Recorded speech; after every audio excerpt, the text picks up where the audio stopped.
Mr. Topacio, pareho naman kayo.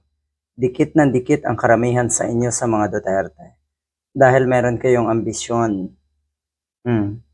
Ngayon, ang nagbabanatan ay etong dalawang DDS na lawyer. Isa etong si Topacio at ang isa nga ay si Guanzon. May matinding patama, banat etong si Topacio na tinatawag na gasolito ni Sir Ogie Diaz kay Guanzon. Matindi yung kanyang banat kay Guanzon.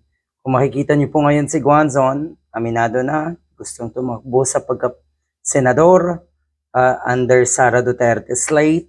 At yun nga, meron namang pagkakataon na sinasabi niya na kahit daw hindi na siya tumakbo, basta lang maging presidente si Sara Duterte. Yun na rin yun.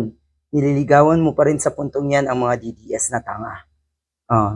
Diba? Mas pinili mo yung mga DDS na taga-suporta mo, na nasuportahan ka, kesa doon sana sa mga may prinsipyo at matitino. Nakakahiya.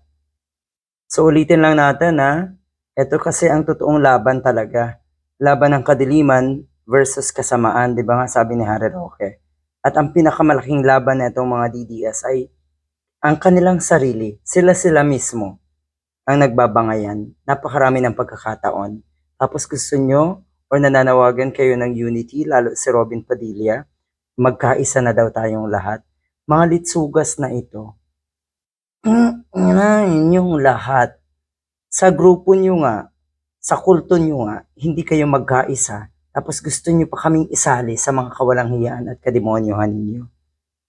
Ito ang sinasabi ni Topacio. Dumidikit lang kay Sara Duterte dahil sikat. Ang kapal daw ng mukha mo, Guanzon. Gusto pa maging spokesperson daw ni Sara Duterte nga. Yan, dikit ng dikit. Ngayon pa lang daw, nagbibenta na ng t-shirt atong si Guanzon. Nang mapangiwi ka sa korap, Bardagulan Queen, nagbibenta na daw ng t-shirt para sa kanyang kandidatura. Ganyan daw kagarapal atong si Guanzon ayon kay Topacio. Ang kapal ng mukha. Gusto daw maging spokesperson ni Sara Duterte.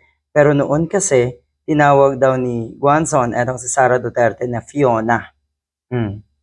Kaya ang sabi ni Attorney Falses, ang daming tawa dito sigurado ng mga hindi DDS dahil ito ay labang DDS versus DDS. Rowena Guanzon ang tunay na kain-suka. Yan ang totoo. Nasa Davao daw ngayon at si Rowena Guanzon para sa isang parade, Davaoenyo kung ano man. Good luck.